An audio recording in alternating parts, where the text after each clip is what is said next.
Hello दोस्तों, मैं श्रुति मिश्रा स्वागत करती हूँ आप सबका आपके अपने YouTube channel The Learner B में, जहाँ हम करते हैं ढेर सारी मस्ती और कुछ नया सीखने का ट्राई करते हैं। तो उसी तरीके से आज हम सीखने जा रहे हैं हमारे क्लास 9th की जो एक पोएम है जिसका नेम है a legend of the Northland. इस पोएम के बारे में हम आज पढ़ने वाले हैं और बहुत ही अच्छी सी पोएम है। थोड़ी बड़ी है लेकिन नो प्रॉब्लम, अच्छी है, मोरल गिविंग पोएम है, तो पढ़ने में मज़ा आएगा। तो आई होप आपको वीडियो पसंद आए। अगर वीडियो पसंद आती है तो प्लीज़ लाइक कर दीजिएगा, सब्सक्राइब कर दीजिएगा और कमेंट तो खास करिएगा कि आपको वीडियो कैसी लगती है और नेक्स्ट वीडियो आपको कौन से टॉपिक पे चाहिए ये भी बता दीजिएगा कमेंट सेक्शन में। तो अभी ज़्यादा बातें नहीं करेंगे और शुरू करते हैं। This poem narrates the legend of an old lady who angered saint Peter because of her greed. तो ये पोएम बेसिकली किस पे डिपेंडेड है कि एक legend of an old lady. अभी यहाँ पे सबसे पहले आपको ये समझना होगा कि लेजेंड का मीनिंग क्या होता है। लेजेंड का मीनिंग होता है कि जो प्रूफ नहीं हुई होती है वो बात की, जो ये सही मतलब ये सच बात है, सही प्रूफ उसका कुछ नहीं होता, लेकिन हाँ इसको लोगों ने माना गया होता है कि लोग इसके मतलब इसके बारे में मानते हैं कि नहीं ये बात सच है, लेकिन इसका कोई प्रूफ नहीं होता है, फिजिकल प्रूफ नहीं होता है। तो उसको कहते थे लेजेंड ऑफ, मतलब उसको कहते थे लेजेंड। तो ये नॉर्थ लैंड कोई है जो मतलब नॉर्थ साइड में से कोई लैंड है, लैंड मतलब नॉर्थ की यहाँ पे कोई कंट्री बेसिकली इसकी बात की गई है। तो वहाँ की लेजेंडरी के बारे में यहाँ पे बात की गई है। द पोएम नैरेट्स, तो पोएम में बेसिकली क्या कहा गया है कि legend of an old lady who angered saint Peter because of her greed. तो यहाँ पे एक ओल्ड लेडी की बात की गई कि जो सेंट पीटर पे गुस्से हो जाते हैं, क्यों? उसकी ग्रेड की वजह से। तो अभी जो मेन कंटेंट है उसको शुरू करते हैं। Yes, away away in the Northland, मतलब कि नॉर्थलैंड की बात की गई है। Where the hours of day are few and the nights are so long in winter that they can not sleep them through. तो ये नॉर्थलैंड की किसी ऐसी जगह की बात की गई कि जहाँ पे दिन के घंटे कम होते हैं, मतलब दिन छोटे होते हैं और रात बहुत ज़्यादा बड़ी होती है कि आपको उसमें सोने के लिए काफ़ी मतलब सोने के लिए वो काफ़ी बड़ी होती है। तो मतलब लोग वहाँ पर भी जागते हैं, मतलब रात को भी। Where they harness the swift reindeer to the sledges when it snows, and the children look like bears cubs in their funny furry clothes. तो वहाँ पे हार्नेस और स्विफ्ट रेंडियर, मतलब कि वो रेंडियर क्या होता है कि एक डियर की एक स्पीशी, एक टाइप है कि जो विंटर में पाए जाते हैं। तो और स्लेजिस मतलब कि अभी मैं आपको ये पूरा चीज़ है ना, सेंटा क्लॉज जो होते हैं ना, तो वो जो स्लेजिस जो डियर उनके लेके चलते हैं चार, और जो पीछे काट जैसा बांधा होता है ना, जैसे हम हॉर्स काट कहते हैं, तो इसी तरीके से रेन डियर का काट नहीं कहते, उसको स्लेज कहा जाता है। ठीक है, तो उसी स्लेज की यहाँ पे बात की गई है कि जब स्नो होती है, मतलब जब स्नो गिरती है, बर्फ़ गिरती है, तब वो स्लेजेस जो वहाँ के लोग हैं वो रेनडियर को मतलब उस तरीके से देखते हैं। और चिल्ड्रंस किस तरह से दिखते हैं? बियर्स कब, मतलब छोटे छोटे भालू के जो बच्चे होते हैं उस वजह वैसे ही वो दिखते हैं। ऐसा क्यों है? इन देयर फनी फरी क्लोथ्स, तो क्योंकि विंटर है तो इस वजह से ऑफकोर्स वो लोग फरी क्लोथ्स पहने, क्योंकि वो गर्माहट देती है ऑफकोर्स इनको इस वजह से। नेक्स्ट चलते हैं। They tell them a curious story. I don't believe this true. And yet you know, learn a lesson if I tell the tale to you. तो अभी यहाँ पे ऑथर बात कर रहे हैं कि वो उनको स्टोरीज़ बहुत ही क्यूरियस मतलब क्या कि बहुत ही इंटरेस्टिंग स्टोरी उनको सुनाते हैं। और फिर कोई उनको रिप्लाई देता है कि नहीं, मैं इस चीज़ में नहीं मानता, लेकिन बाद में वो ऐसा कहते हैं कि अच्छा ठीक है, आप नहीं मानते हो कोई बात नहीं, लेकिन इसमें से कुछ लेसन मिल रहा है, इस वजह से आप इसको सुनो। तो मैं तुम्हें अब टेल कहता हूँ। तो अभी यहाँ से हमारी जो मेन स्टोरी है वो यहाँ से स्टार्ट होती है। ठीक है, यहाँ जो है ना, once when the good Saint Peter, वहाँ से once when the good Saint Peter lived in the world below and walked about it preaching just as he did you know. तो सेंट पीटर, तो हम ये जानते हैं कि जो सेंट लोग होते हैं, साधु लोग होते हैं, तो वो लोग बेसिकली सब जगह से घूमते फिरते रहते हैं और सबको वो मतलब क्या है कि अपने जो रिलीजियस होता है उसका ज्ञान बांटते रहते हैं, राइट। तो वही यहाँ पे बताया गया है कि जो गुड सेंट पीटर थे, जो अच्छे सेंट पीटर थे, तो वो वहीं पे रहते थे, कहीं रहते नहीं थे, और वो बस चलते रहते थे और सब जगह प्रीचिंग मतलब टीचिंग करते रहते थे। टीचिंग मतलब स्कूल में हम जाके जो टीचर्स हमको पढ़ाते हैं वो टीचिंग नहीं, यहाँ पे जैसे रिलीजियस टीचिंग की बात दी गई है। जैसे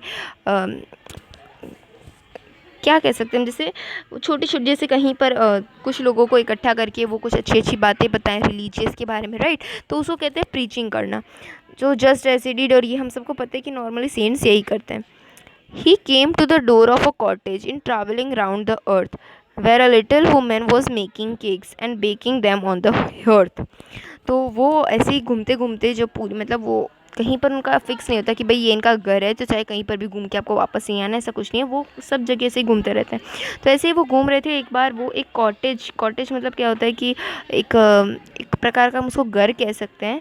तो वहाँ के वो खड़े होते हैं रोड के पास, और वहाँ वो क्या देखते हैं कि एक लिटिल वुमेन, एक लेडी थी कि जो केक्स बना रही थी और उसको baking them on a hearth. तो हर्थ मतलब क्या होता है बेसिकली, हर्थ मतलब होता है कि जैसे वो ऐसा होल टाइप होता है, उसके अंदर वो लोग ऐसे नीचे कोल जल रहे होते हैं ना, कोल्स मतलब पता है ना, और उसके ऊपर वो लोग ऐसे प्लेट डालते हैं अपनी जो भी प्रोडक्ट की, और बाद में उसको उसमें से निकालते हैं.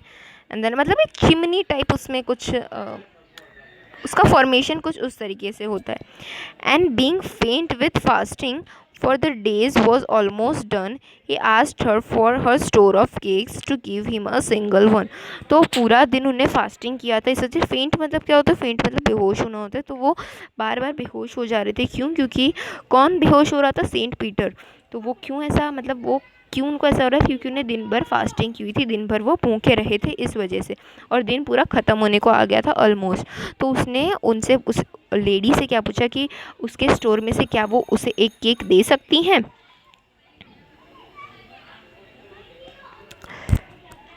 So she made a very little cake, but as it baking lay, she looked at it and thought it seemed too large to give away. तो अभी यहाँ पे क्या होता है कि वो एक छोटा सा, बहुत छोटा सा केक बेक करती है, और उसके बाद में जब वो बेक हो जाते तब वो देखती है कि ये तो मतलब काफ़ी बड़ा लग रहा है किसी को देने के लिए. ठीक है. Therefore she needed another and still a small one, but it looked when it turned it over as large as the first had done. तो अभी वो इसी रीजन की वजह से वो एक दूसरा डो लेती है. डो मतलब आटा जो हम कहते हैं, तो उसको लेती है और बाद में उसको पहले वाले से छोटा बनाती है. लेकिन क्या होता है, जब वो रेडी हो जाता है बेक होने पे, हमको पता है चीज़ें अपने साइज़ से डबल हो जाती हैं, या फिर मतलब बढ़ जाती हैं, इंक्रीज़ हो जाती हैं. तो उसी तरीके से वो केक इंक्रीज़ हो गया और वो वापस जैसा पहला वाला था उसको उसी तरीके से दिखने लगा. Then she took a tiny scrap of dough and rolled it flat and baked it thin as wafer, but she could not part with that. अभी क्या होता है कि वो एक बहुत ही छोटा सा डो लेती है, बहुत ही छोटा सा आटा लेती है, मतलब छोटा सा पार्ट लेती है आटे का, उसको इतना पतला उसको बेलती है और इतना पतला उसको बेल देती है कि जैसे एक वेफर हो. ठीक है.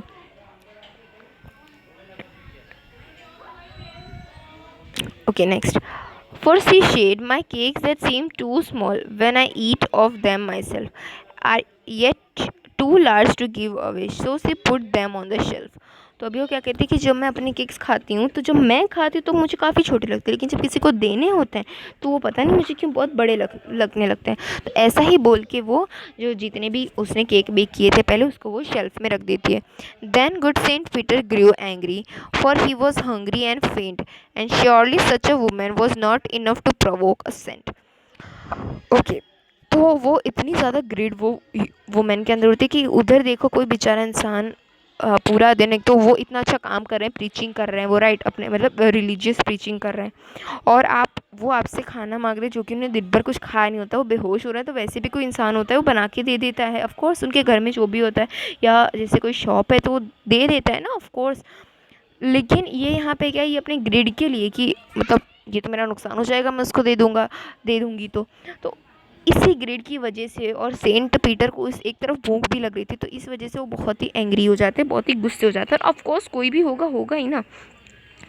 और ये बात तो मतलब ट्रू है कि ऐसी जो वुमन होती है कि वो जब ऐसा किसी के सेंट के साथ कर सकती है तो वो एक्चुअल में कितनी हम कह सकते हैं कितनी ज़्यादा ग्रीडी होगी. जब वो किसी सेंट के साथ ऐसा कर सकती है तो किसी के साथ भी ऐसा कर सकती है, right. And he said, you are far too selfish to dwell in a human form, to have both food and shelter, and keep fire to keep you warm. तो वो क्या कहता है कि तुम बहुत ज़्यादा सेल्फिश हो. To dwell in a human form मतलब कि तुम इंसानी अवतार में रहने के लिए बहुत ज़्यादा ही सेल्फिश हो, you have both food and shelter. मतलब और तुम इस मतलब ह्यूमन अवतार के लिए, मतलब इंसानों के अवतार के लिए भी तुम बहुत ज़्यादा सेल्फिश हो। प्लस कि जो तुम्हें खाना मिल रहा है, जो तुम्हें शेल्टर मिल रहा है, उसके लिए भी तुम लायक नहीं हो।